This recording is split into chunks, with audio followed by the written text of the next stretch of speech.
नमस्कार दोस्तों, स्वागत है आप सभी का एक बार फिर से। दोस्तों, अगर आप अपनी लाइफ में कुछ नया सीखना चाहते हैं तो चैनल को सब्सक्राइब जरूर करिएगा। अगर आप माता रानी से सच्चा प्यार करते हैं तो कमेंट बॉक्स में लिखें जय माता रानी। आपका स्वागत है हमारे घर में।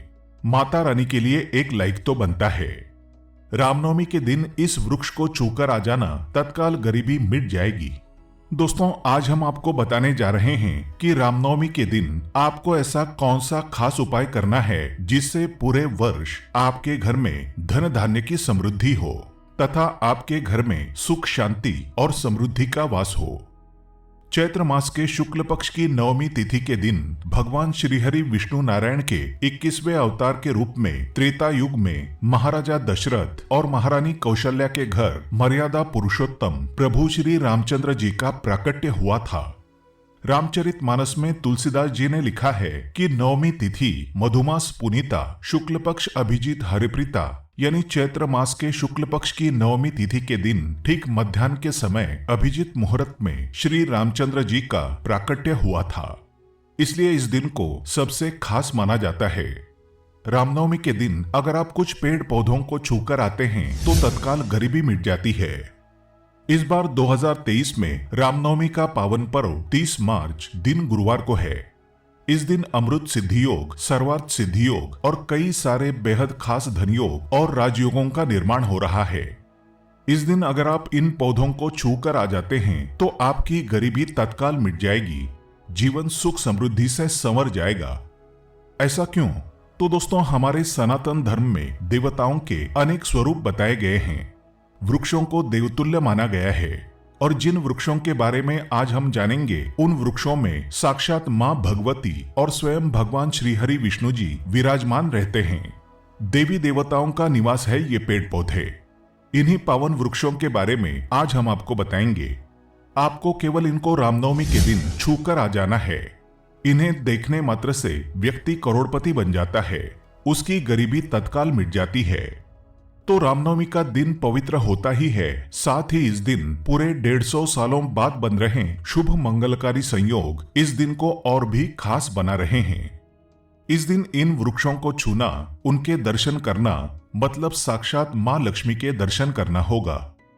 हमारे धर्म शास्त्रों के अनुसार पेड़ पौधों को देवी देवताओं का स्वरूप मानकर हम उनकी पूजा करते हैं।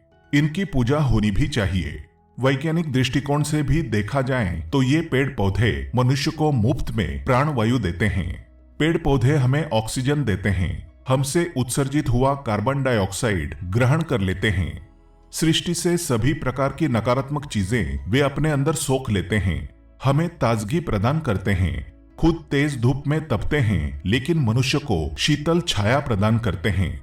तो देवता समान ही उन्हें माना जाना चाहिए। तो रामनवमी के समय इन पेड़ पौधों को छूने मात्र से व्यक्ति के बंद किस्मत के ताले खुल जाते हैं। स्वयं भगवान श्री रामचंद्र जी उन पर कृपाशीर्वाद बरसाते हैं। हमारे शास्त्रों में इन पेड़ पौधों को बहुत ही गुणकारी और कल्याणकारी कहा गया है। अनेक बीमारियों का उपचार इन पेड़ पौधों में छुपा है, जड़ी बूटियों में छुपा है। साथ ही खुद ईश्वर इनसे खुद को जोड़कर दिखाते हैं। भगवान श्री कृष्ण जी ने गीता में स्वयं कहा है कि मैं वृक्षों में पीपल का वृक्ष हूँ। पीपल को वृक्षों का राजा कहा जाता है।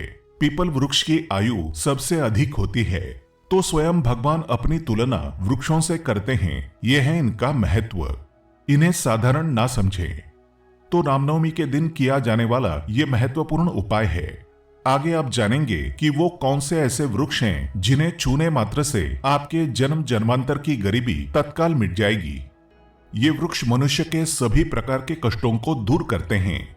मानवता के लिए ये वरदान साबित हुए हैं और खास करके रामनवमी के दिन इनमें अद्भुत शक्ति आ जाती है, क्योंकि नवरात्रि की शुरुआत से लेकर रामनवमी तक के काल को शक्ति का पर्व कहा जाता है। इस दिन माता आदिशक्ति के 90वें स्वरूप मां सिद्धिदात्री का भी पूजन किया जाता है। इसी दिन कन्याओं का भी पूजन किया जाता है। इसलिए रामनवमी का दिन बहुत ही गुणकारी, लाभदायक और कृपा बरसाने वाला माना जाता है। इस दिन सभी पेड़ पौधे चैतन्य अवस्था में होते हैं। पेड़ पौधे, जीव जंतु सभी में अद्भुत चैतन्य शक्ति आ जाती है। सब में अद्भुत शक्ति निहित हो जाती है, जागृत हो जाती है। तो अगर रामनवमी के दिन इन पेड़ पौधों को आप छूकर आते हैं, खास करके जो दिव्य स्वरूप माने गए हैं, जो देवतुल्य माने गए हैं, उन पेड़ पौधों को छूकर आते हैं, तो आपके जीवन की जो भी परेशानी है, जो दुख तकलीफ है, कष्ट हैं, रोग बीमारी हैं, कलह क्लेश हैं, जीवन में जो भी समस्याएं हैं, सभी समस्याओं से मुक्ति मिल जाती है। आगे बढ़ने से पहले आपसे रिक्वेस्ट करते हैं कि वीडियो को लाइक जरूर करिएगा, दोस्तों को शेयर कर दीजिएगा, और अगर आपने अभी तक चैनल को सब्सक्राइब नहीं किया है तो चैनल को सब्सक्राइब करके बेल आइकन जरूर दबाइएगा। दोस्तों, अगर आज की वीडियो पूरी नहीं देखी तो सारी जिंदगी आपको पछताना पड़ेगा, क्योंकि आधे अधूरे ज्ञान हमेशा खतरनाक साबित होते हैं। इसलिए कभी भी पूरा ज्ञान अवश्य लें। हमारा मकसद है जनहित यानी जन कल्याण करना।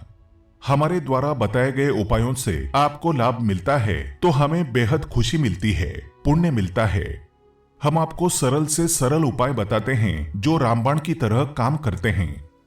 दोस्तों, जिन वृक्षों के बारे में, जिन पौधों के बारे में हम बताएंगे वो आपके घर के आसपास आसानी से मिल जाएंगे। आप इन वृक्षों को अपने घर के आसपास देख सकते हैं। ये वृक्ष बहुत ही सौभाग्यशाली है। अब जान ले उन वृक्षों के नाम जिनको आपको छूकर आना है। इनकी पूजा भी जरूर कर लेनी चाहिए। छूकर आना है और पूजा भी कर लें तो आपको ज्यादा लाभ होगा। दोस्तों, पहला वृक्ष है बेल का वृक्ष। बेल के वृक्ष को छूने से हमारी गरीबी मिटती है, क्योंकि इसे बहुत ही पावन और पवित्र बताया गया है। बेल के वृक्ष में माता पार्वती और भगवान भोलेनाथ का वास होता है। इसमें भगवान श्रीहरि विष्णु जी का वास होता है। रामनवमी का दिन प्रभु राम जी को समर्पित होता है। साथ ही ये माता सिद्धिदात्री का भी दिन होता है। इसलिए इस देवतुल्य वृक्ष को, बेल के वृक्ष को छूने मात्र से आप पर समस्त देवी देवताओं की कृपा बरसेगी। तो ये अगर शिव मंदिर के आसपास मिल जाएं, आपके घर के आसपास मिल जाएं, तो जरूर इसे छूकर आ जाना।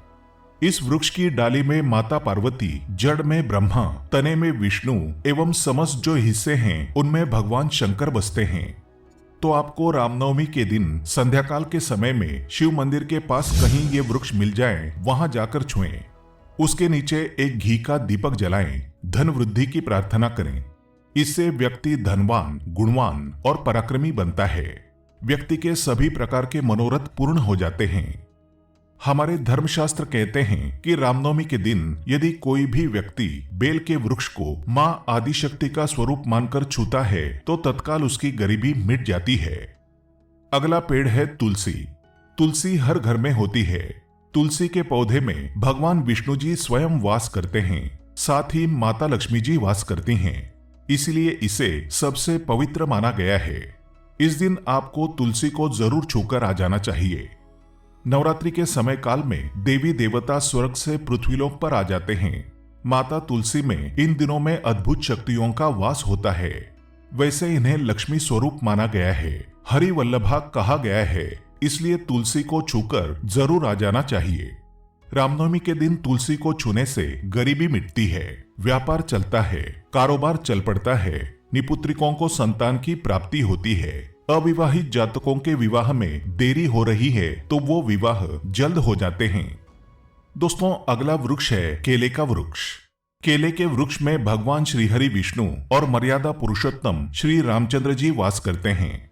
केले के पेड़ को छूने मात्र से गरीबी मिट जाती है। केले के पेड़ आसानी से आपके घर के आसपास मिल जाएंगे। आप रामनवमी के दिन केले के वृक्ष को, केले के पेड़ को छूकर जरूर आएं। इससे आपकी गरीबी तत्काल मिट जाएगी, सारी किल्लत कोसों दूर चली जाएगी। केले के पेड़ को बहुत ही पवित्र माना जाता है। अगर आपका कोई भी काम नहीं बन रहा है, कारोबार में वजूद नहीं बन पा रहा है, किसी भी काम में आपको कामयाबी नहीं मिल पा रही है, तो रामनवमी के दिन केले की जड़ को जरूर अपने घर लेकर आ जाना, तत्काल गरीबी मिट जाएगी।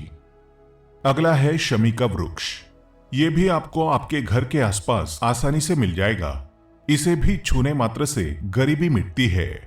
शमी के पौधे को आपको संध्याकाल के समय में छूकर आ जाना है।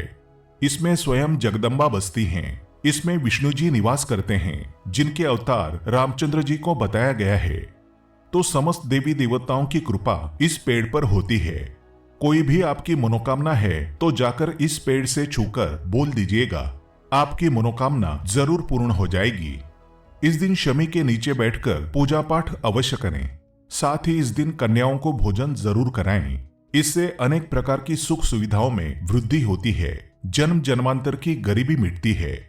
तो रामनवमी के पावन अवसर पर अगर आप इन वृक्षों को, इन पौधों को, इन पेड़ों को छूकर आते हैं तो गरीबी का नामो निशान नहीं रहेगा। माँ जगदम्बा, माँ आदिशक्ति दुर्गा और प्रभु श्री रामचंद्र जी का आशीर्वाद प्राप्त होगा। माँ लक्ष्मी कृपा बरसाएंगी। अगर आप सच्चे हृदय से प्रभु श्री रामचंद्र जी को मानते हैं, माता रानी से प्यार करते हैं, माँ लक्ष्मी को बुलाना चाहते हैं तो कमेंट बॉक्स में लिखें जय माता दी। उम्मीद करते हैं आपको जानकारी पसंद आई होगी। ऐसे ही धार्मिक जानकारी दिलाने वाले वीडियो देखने के लिए चैनल को सब्सक्राइब करें, बेल आइकन को प्रेस करें। धन्यवाद।